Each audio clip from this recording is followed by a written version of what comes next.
تو میں جواب میں کہتا ہوں لبیک یا عبدی، اے میرے سبحان بندے میں اللہ، حاضر ہوں، بتا تیری کیا حاجت ہے۔ پھر موسیٰ علیہ السلام پوچھتے ہیں کہ مولا یہ تو نیک بندہ جب پکارتا ہے تو کہتا ہے لبیک یا عبدی، اور جب گنہگار پکارتا ہے تب کیا کہتا ہے؟ رب تعالیٰ فرماتا ہے جب میرا گنہگار بندہ مجھے پکارتا ہے یا ربی، تو میں اس کے جواب میں 70 بار لبیک یا عبدی کہتا ہوں۔ سبحان اللہ، ایک بار سبحان پکارے اللہ، 70 بار جواب، ایسا کیوں ہے؟ تو فرماتا ہے میرا رب نیکوکار کو اس کی نیکیوں پر بھروسہ ہے کہ اللہ معاف کرے، اور گنہگار کو صرف میری رحمت پر بھروسہ ہے۔ سبحان اللہ، اس کے سبحان پاس ہے کچھ نہیں، اس کے آس پاس بے وہ شک، نظر ڈالتا ہے میں نے کوئی ایسی نیکی رکھی نہیں ہے، صرف اللہ رب العزت کی رحمت ہے جو مجھے معاف کر سکتی ہے۔ بے وہ شک، مجھ پر یقین کر کے پکارتا ہے، اس لیے اس کے سوال کا میں بار بار جواب دیتا ہوں۔ بے شک، عزیزان بے شک، گرامی وقار، اقبال نے سچ ہی کہا تھا ہم تو مائل بکرم ہے کوئی سائل ہی نہیں۔ یہ رب سبحان تبارک و اللہ، تعالیٰ کی طرف سے ہے کہ اللہ تبارک و تعالیٰ کرم پر کرم کرنے کے لیے موقع عنایت کرتا ہے، یا بندے کو آنے کا موقع ہی نہیں ہے، بندہ آنا نہیں چاہتا ہے۔ صحیح بات، اس سے پہلے کہ تمہارے ساری چیزیں بند ہو جائیں، دروازے ختم ہو جائیں، اللہ رب العزت کی بارگاہ میں آؤ اور اسے پکارو، یقیناً یہ تمام چیزیں تمہاری زندگی میں انقلاب لاتی ہیں، بہت بڑی تبدیلی لاتی ہیں۔ بے شک، عزیزان گرامی، پھر میں یہ عرض کرتا ہوں کہ رجب کے اس مہینے میں دل کو نرم کرنا بہت ضروری ہے۔ دلوں کی سختیاں آج گناہوں کی طرف مائل کرتی ہیں۔ ہمارا صحیح دل بات سخت ہے یا نرم ہے، اس کو پہچاننے کے کئی تھرمامیٹر دیے گئے ہیں ہمارے پاس، چیک کرو ہمارا دل کس پوزیشن میں ہے آج۔ امام غزالی فرماتے ہیں 3 علامتیں ایسی ہیں جس سے پتہ چل جاتا ہے انسان کا دل سخت ہے یا نرم ہے، بیمار ہے یا صحت یاب ہے۔ یہ ڈاکٹر لوگ اسکیننگ سے یا سونوگرافی سے نہیں بتا سکتے کہ تمہارے دل کی یہ کیفیت، کیسے اس کو اہل بصیرت سمجھ سکتے؟ فرماتے ہیں کہ اگر مسجد میں زیادہ دیر تک بیٹھ نہیں پاتا تو سمجھ لو اس کا دل بیمار ہے، اس کا بالکل دل صحیح، سخت ہو چکا ہے، اس کو مسجد میں بیٹھنے نہیں دیتا۔ یہی دل ٹیلی ویژن کے سامنے 3 گھنٹے بیٹھے، اس کو کچھ بھی اکتاہٹ نہیں آتی، موبائل پر گیم کھیلتا رہتا ہے، 4 گھنٹے گزر گئے کہ 5 گھنٹے گزر گئے اسے پتہ ہی نہیں۔ آج ایک سروے کے مطابق ہر انسان جو موبائل چلاتا ہے اس میں 18 گھنٹے وہ بزی ہے دن کے۔ اللہ اکبر، کئی جگہوں پر ایسے حالات آئے 18 گھنٹے دن میں ہوتے ہی ہے 24 گھنٹے، جس میں 6 گھنٹے اگر آرام کے نکالے تو باقی پورے 18 گھنٹے کیسے انسان بزی رہ سکتا ہے؟ اس میں کھانا بھی ہے، پینا بھی ہے، حاجتیں بھی ہیں، لیکن سروے کے مطابق یہ بھی بات آئی ہے کہ 18 گھنٹے کنزیوم کرتے ہیں۔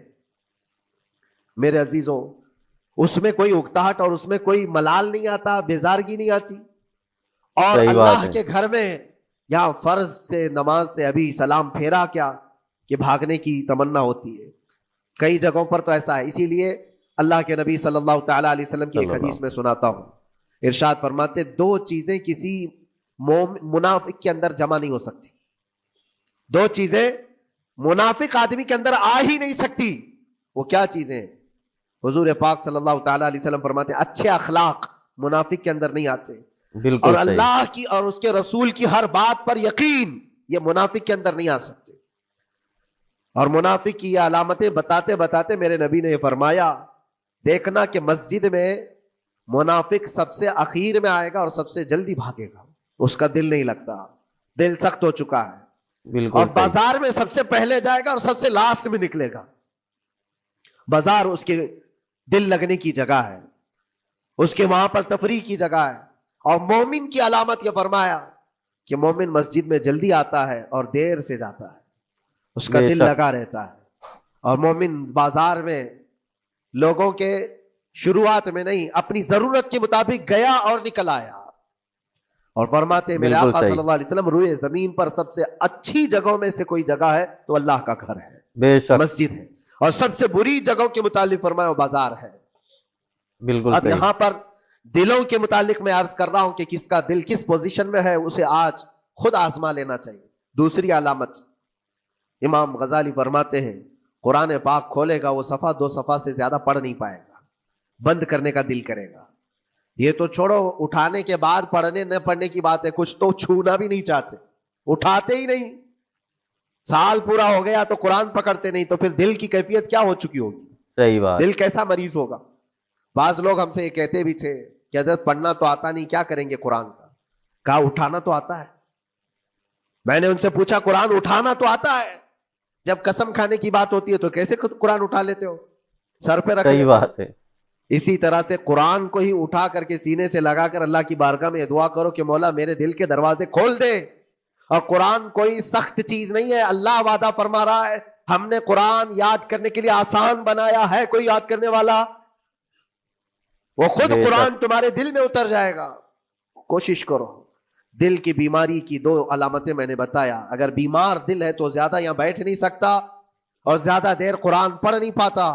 تیسری بات فرماتے ہیں کہ تیسری علامت یہ ہے کہ ہمارا دل اگر سخت ہو چکا ہے تو جیب میں پیسے ہوں گے لیکن کوئی مانگ رہا ہوگا اللہ کے نام پر، دینے کی طبیعت نہیں ہے، کہیں صحیح بات. دینے کی طبیعت نہیں کرتی. اور یہ چیز ہاتھ اٹھانے کو تمہارا دل نہیں کرتا تو سمجھ جاؤ کہ دل بیمار ہے. اور دل کی بیماری لے کر کے اگر کوئی رجب میں سوچتا ہے کہ میں بیج بوؤں گا تو کیا فائدے کا؟ زمین سخت ہے، زمین سخت ہے اور اس پر بارش بھی ہوگی تو کچھ فرق نہیں پڑتا، فصل نہیں آئے گی. دل کو نرم کرو. اور ایک علامت میں بتاؤں، اور ایک علامت کہ دل نرم ہے یا سخت ہے، اس کی ایک علامت یہ بھی ہے، اللہ کا جب ذکر کرے، جنت کا جب ذکر کرے، جہنم کے عذابات کا ذکر کرے، قبر کے معاملات کا ذکر کرے، حشر کے سوالات کا ذکر کرے تو اس کی آنکھیں ڈبڈبا جائیں اور آنسو نکل آنے لگے. قرآن بے کی شک. آیتیں سن کر کے اس کا دل ہلنے لگے اور آنسو آ گئے تو سمجھ جاؤ کہ اس کا دل نرم ہے. ابھی بے اس کا شک. دل بیمار نہیں ہوا، ابھی اس کا دل بیمار نہیں ہوا. لیکن یہاں تو پوزیشن الگ ہے، سچویشن الگ ہے. ہم تو پتہ نہیں کن کن چیزوں میں رو لیتے ہیں لیکن اللہ کا کلام سنتے ہوئے کسی کے کان پر جوں بھی نہیں رینگتی. لوگ تو صحیح گانوں بات ہے پر بھائی. تھرکنے والے اور نغموں پر اچھل کود کرنے والے وجد کی بات کرتے ہیں لیکن اللہ کا کلام پڑھنے پر کوئی کسی کو وجد کیوں نہیں آتا؟ یہ ایمان کی علامت ہے. قرآن میں اللہ نے فرمایا اذا تلیت علیہم آیاتہ زادتہم ایمانا، جب اللہ کی آیتیں ان پر تلاوت کی جاتی ہیں مومنین پر، ان کا ایمان بڑھ جاتا ہے. بے شک. کیا آپ امام کے پیچھے قرات سن کر کے اپنے دل میں ہلچل محسوس کرتے ہیں؟ سننے کی طبیعت کرتی ہے. بلکہ ادھر نماز پڑھ کر کے جانے کے بعد آدھے گھنٹے کے بعد پوچھے آج پہلی رکعت میں کیا پڑھا تھا، دوسری رکعت میں کیا پڑھا، آپ کو پتہ ہی نہیں رہتا. یاد ہی نہیں امام صاحب کیا پڑھ رہے تھے، میں تو دکان کا حساب کتاب کر رہا تھا، صحیح کیا بات. خبر ہے کہ انہوں نے کیا پڑھا. تو قرآن کو توجہ سے پڑھے ہوتے تو تمہارے دل میں بھی وہ باتیں اثر کر رہی ہوتی. میرے عزیزوں، کتنے ایسے لوگ ہیں جو صرف اور صرف قرآن پاک کی تلاوت کی وجہ سے دلوں کو نرم کر دیا گیا ہے. بے شک. میں اسی بات پر آج فوکس کر کے ختم کر دوں گا. رجب المرجب بیج بونے کا موسم ہے تو دل کے نرمی کے ساتھ ہی بیج بو، کیونکہ یہ زمین ہے تمہاری اور زمین نرم نہ ہو تو کتنی بھی نیکیاں کرو کیا فائدے کی. بالکل دل صحیح. سخت ہے، گناہوں سے لبریز ہے اور دل کو نرم کرنے کا علاج 2 چیزیں بتائی گئی، کریں گے انشاءاللہ. انشاءاللہ ضرور. 2 چیزیں بڑی آسان ہیں. اگر دل کو نرم کرنا ہے تو 2 چیزیں فرمائی گئی، کثرت سے قرآن پاک کی تلاوت کرو یا کثرت سے میرے نبی پر درود پاک پڑھا کرو. سبحان اللہ. بے شک. 2 چیزیں کر کے دیکھو تمہارا دل نرم ہو جائے گا. بے شک. اور بھی دوسری علامت، دوسرے علاج بھی میرے آقا نے فرمایا. ایک صحابی آئے تھے، انہوں نے عرض کیا یا رسول اللہ صلی اللہ علیہ وسلم، لوگ آپ کے پیچھے نماز پڑھتے ہیں تو زاروں قطار رونے لگتے ہیں، جب آپ دعا کرتے ہیں تو وہ دھاڑے مار کر کے روتے ہیں. میں کبھی رو نہیں پاتا، میرا رونا نہیں آتا، میں بھی قرآن سنتا ہوں، میں بھی آپ کے پیچھے نماز پڑھتا ہوں. تو حضور پاک صلی اللہ علیہ وسلم نے فرمایا تمہارا دل سخت ہو گیا ہے، تمہارا دل سخت ہو گیا ہے. انہوں نے کہا کیا کروں، علاج کیا ہے اس کا؟ وہ مسیحا امت ہے میرے آقا، ہر ایک کا علاج جانتے ہیں. بے شک. کس کو کون سا علاج دینا ہے. نبی پاک صلی اللہ تعالی علیہ وسلم فرماتے ہیں جاؤ کسی یتیم بچے کے سر پر ہاتھ پھیرو، اللہ تمہارا دل نرم کرے گا. سبحان اللہ. ان کے لیے وہ علاج رکھا گیا تھا. جس کو جیسا علاج بتایا میرے آقا صلی اللہ علیہ وسلم نے، کسی یتیم کے سر پر ہاتھ پھیرو دل نرم ہوگا. لیکن دل کے نرم ہونے کے علاج اللہ کے نبی صلی اللہ علیہ وسلم کے شفا خانے میں ہے. بے شک. ہاتھ سے آپ کثرت سے درود پاک پڑھو، پھر دیکھو آپ کے دل کے اندر انقلاب آتا ہے یا نہیں آتا. بے شک. آپ کے چہرے کا نور بڑھ جائے گا، زبان کا اثر بڑھ جائے گا، عمل خیر کی طرف رغبت بڑھ جائے گی. کثرت سے جب بندہ حضور پاک صلی اللہ علیہ وسلم پر درود پڑھتا ہے اس کی زبان سے جھوٹ نکل جاتا ہے، بے شک. گالی اس کی زبان پر نہیں آ پاتی ہے کیونکہ وہ پاک کرتا چلا جاتا ہے اپنی زبان کو اللہ کے نبی کا نام لے کر کے. میرے عزیزو، اس میں دقت کیا ہے درود پاک کثرت سے پڑھنے میں؟ آپ جہاں چل رہے ہو، پھر رہے ہو، اٹھ رہے ہو، بیٹھ رہے ہو، انتظار میں ہو، سونے کے لیے جا رہے ہو، زبان ہی تو ہلانا ہے میرے نبی پاک صلی اللہ علیہ وسلم کی بارگاہ میں درود پڑھ کرتے. اور بے شک ضروری نہیں ہے کہ بہت لمبے لمبے درود پاک آپ کو یاد کرنے ہوں. صلی اللہ علیہ وسلم بھی پڑھ لیا تو یہ درود پاک ہے, بے شک یہ درود پاک ہے. یا تو پھر الصلاۃ والسلام علیک یا رسول اللہ کہتا ہے تو یہ بھی درود پاک ہے. بے شک درود پاک ہے یہ. اور دل کو جب نرم ہو جائے گا تو انشاءاللہ العزیز آپ اس کے اثر بھی دیکھیں گے, اس کے اثر بھی دیکھیں. کیسے کیسے لوگوں کی بات میں کروں میرے عزیزوں. آپ کو پتا ہے تاریخ کے اوراق الٹ کر کے دیکھو. ایک صحابی حضرت نعیم وہ راستے پر گزر رہے تھے, دیکھا ایک کڑیل جوان مکہ کا جس کو سارے لوگ دیکھ کر پہلوان کہتے اور ڈرتے تھے, گھبراتے تھے. 27 سال کا کڑیل جوان ہے اور ہاتھ میں تلوار کھینچے ہوئے تیزی سے آ رہا ہے. یہ پہلوان کوئی اور نہیں عمر ابن خطاب ہے. حضرت نعیم کہتے دیکھ کر کے میں گھبرا گیا, اتنی تیز اور ترار چال اور چمکتی ہوئی تلوار, کہاں کا ارادہ ہے؟ پوچھا حضرت نعیم نے کہاں جا رہے ہو؟ عمر ابن خطاب نے کہا محمد کا قتل کرنے جا رہا ہوں. معاذ اللہ رب العالمین. اس لیے کہ ایمان لائے ہوئے نہیں تھے. یہ دلوں کی سختیاں ہیں, یہ دلوں کا منجمد ہونا بتا رہا تھا کہ وہ نبی پاک صلی اللہ علیہ وسلم کے قتل کے لیے نکلے. حضرت نعیم نے صرف راستہ روکنے کے لیے ان سے کہا ان کا بعد میں قتل کرنا, پہلے تیری بہن اور بہنوی کا گھر بھی دیکھ لے, وہ بھی تو کلمہ پڑھ رہے ہیں, وہ بھی تو کلمہ پڑھ رہے ہیں اسی رسول کا. تو غصہ اور بڑھ گیا کہ میرے گھر میں یہ ہو چکا ہے, میں تو جس کا قتل کرنے جا رہا ہوں وہ میرے گھر تک آیا ہوا ہے. کہا پہلے میری بہن اور بہنوی کا کام تمام کرتا ہوں. اسی غرض سے وہ آئے تھے. اور جس وقت اپنے بہن کے گھر کے باہر کھڑے تھے, اتفاق ایسا کہ اندر سے قرآن کے پڑھنے کی آواز آ رہی تھی. ایک صحابی حضرت خباب وہ قرآن پڑھا رہے تھے حضرت عمر کی بہن کو اور ان کے بہنوی کو. اور کیا بہترین انداز رہا ہوگا جو رسول اللہ سے ڈائریکٹ سنے ہوئے لوگ تھے. سبحان اللہ. اللہ کا کلام اترا ہوا ہے جن کے اوپر وہ اس وقت حاضر رہے ہوئے لوگ ہیں, قرآن کو پڑھ رہے تھے. طٰہٰ ما انزلنا علیک القرآن لتشقیٰ الا تذکرۃ لمن یخشیٰ. عرب لوگ اچھی طرح سے جانتے تھے ایک ایک حرف کا معنی کیا ہوتا ہے, وہ عربی جانتے تھے, ان کی مادری زبان تھی. اور اس قرآن کے اندر جو مٹھاس تھی, عمر ابن خطاب کان لگا کر سنتے رہے سنتے رہے سنتے رہے. لیکن غصہ جو اندر سے تھا, دل کی جو سختی تھی, آئے تھے مارنے کے لیے, دروازہ زور زور سے ٹھوکنے لگ گئے, اندر لوگ ڈر گئے. حضرت خباب کو چھپا دیا, بہن اور بہنوی نے دروازہ کھولا. دروازہ کھلتے ہی ان پر حملہ آور ہو گئے. عمر ابن خطاب مارا, اپنے بہنوی کو بہت مارا کہ تم یہ کیا کر رہے ہو, دین بدل چکے ہو, یعنی تم یہاں سے نکل کر کے دوسری جگہ چلے گئے ہو, صحابی ہو گئے ہو. اپنی بہن کو بھی مارا یہاں تک کہ ان کی ناک پھٹ گئی. جب لہو لہان ہو گئے تو عمر ابن خطاب نے دیکھا کہ میں اپنی بہن اور اپنی بھائی کو مار رہا ہوں. پھر تھوڑی دیر کے لیے دل میں رحم آیا. اور دل میں رحم آیا کس چیز کا, کس چیز کی وجہ سے نرم ہوا دل میرے عزیزوں؟ بھائی اپنے بہنوی کی اور اپنی بہن کی پٹائی کو دیکھ کر کے نہیں, ان کو دیکھا تھوڑی دیر کے بعد اور کہا چلو چھوڑو جانے دو, جو ہوا سو ہوا. لیکن جو تم لوگ پڑھ رہے تھے میرے آنے کے وقت مجھے دوبارہ پھر سے سنا دو. سبحان وہ کیا اللہ. کلام تھا, وہ کون سا کلام تھا؟ اتنا سننا تھا کہ بہن نے محسوس کر لیا کہ دل کی نرمی کا دروازہ کھل چکا ہے. سبحان یہ اللہ. قرآن ہے جس نے دلوں کے دروازے کھولے ہیں, مکہ والوں کے قرآن ہے. دل کی نرمی کی طرف دروازہ کھل چکا ہے. تو عمر ابن خطاب سے کہا کہ تم غسل کر لو, تم پاک ہو جاؤ, ہم قرآن تمہیں سناتے ہیں. اور انہیں پاک کیا گیا تو حضرت خباب جلدی سے باہر آئے, کہا میں سناتا ہوں. حضرت سبحان عمر اللہ. کو جب یہ آیتیں سنائی گئی جھوم کر کے سننے لگے. قرآن کی وہ آیتیں 16 یا 17 آیتیں ہی سن پائے تھے کہ ان کے جسم کے اندر راشا تاری ہوا, کپ کپی آئی. کہا کہ چلو محمد کے پاس سبحان اللہ. صلی اللہ سبحان تعالی اللہ. علیہ وسلم, مجھے لے کر کے چلو, میں ان سے بات کرنا چاہتا ہوں. میرے عزیزو, بھائی اور بہنوی, بہنوی اور بہن لے کر کے چلے. اور اس وقت حالات سخت تھے مکہ کے. حضور پاک صلی اللہ تعالی علیہ وسلم کے پاس 39 صحابہ تھے جو ایمان لائے ہوئے, اور پہرے داری میں امیر حمزہ کھڑے رہتے تھے کہ کوئی آئے گا تو میں اس کی برابر خبرگیری کروں گا.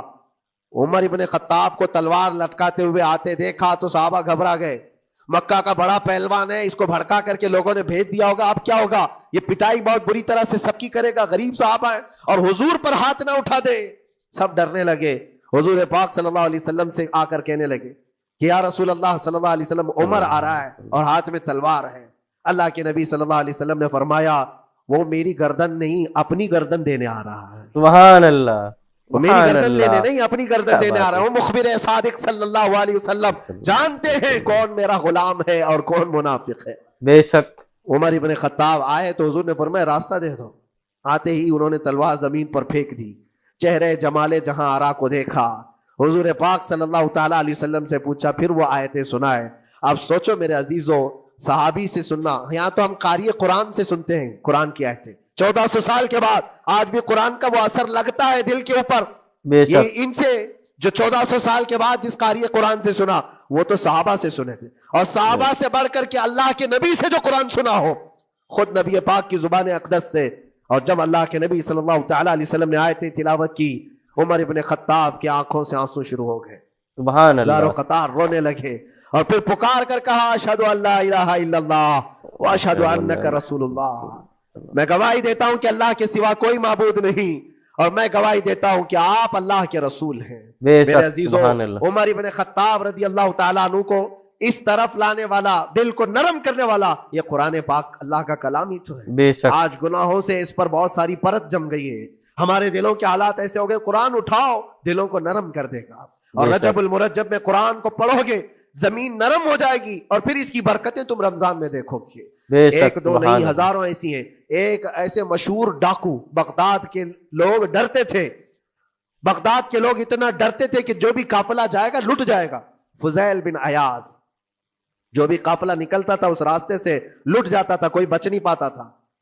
اور ایک قافلہ آ رہا تھا عرب سے, اور مال تجارت لے کر بغداد کی طرف جا رہا تھا. تو قافلے والوں نے یہ مشورہ کیا کہ یہ جو قافلہ جا رہا ہے یہ اس راستے سے جا رہا ہے. فضیل بن عیاض ڈاکوؤں کا سردار وہاں رہتا ہے, بہت سارے ڈاکو اس کے ساتھ ہیں, وہ تو رہزن ہے, راستے پر روک کر کے مال لوٹ لیتے ہیں. تو قافلے میں ایک قاری قرآن تھے, انہوں نے کہا ٹھیک ہے اب راستے پر آ ہی چکے ہیں تو کیا کر سکتے ہیں, چلو بیٹھ کر کے نکلتے ہیں, میں قرآن کی تلاوت کرتا رہوں گا اونٹ پر بیٹھ کر کے, اللہ کریم اس برکت سے ہمارا راستہ آسان کر دے گا.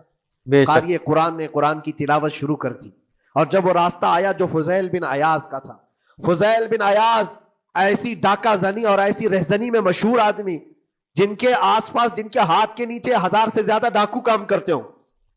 بغداد پورا ڈرتا تھا, پورے راستے وہاں پر کوئی بھی سلامت نہیں جا پاتا تھا. اس راستے پر ایک قاری قرآن جب آیا, میرے عزیزو تلاوت کیا کر رہا تھا, سورۃ الحدید کی آیت تھی, الم یأن للذین آمنوا ان تخشع قلوبهم لذکر اللہ. وہ قرآن کی آیت ہے. اللہ کے کریم فرماتا ہے کیا ایمان والوں کے پاس ابھی وہ وقت نہیں آیا کہ اللہ کا ذکر سنتے ہی یا اللہ کا ذکر ہوتے ہی ان کا دل کانپنے لگ جائے, ان کا دل ہلنے لگ جائے. سبحان اللہ. فضیل بن عیاض کے کانوں میں یہ آیت پڑھ رہی تھی, قاری قرآن بار بار اس آیت کو پڑھ رہا تھا. کیا وہ وقت ابھی ایمان والوں کے پاس نہیں آیا کہ وہ اللہ کے ذکر سے دہل جائیں؟ اتنا اثر کر گئی آیت, اتنا اثر کر گئی. فضیل بن عیاض نے ہتھیار پورے پھینک دیے اور چیخ چیخ کر کے کہنے لگا آن لنا ربنا, آن لنا ربنا, اے میرے رب وہ وقت آ چکا ہے, اے میرے رب وہ وقت آ چکا ہے.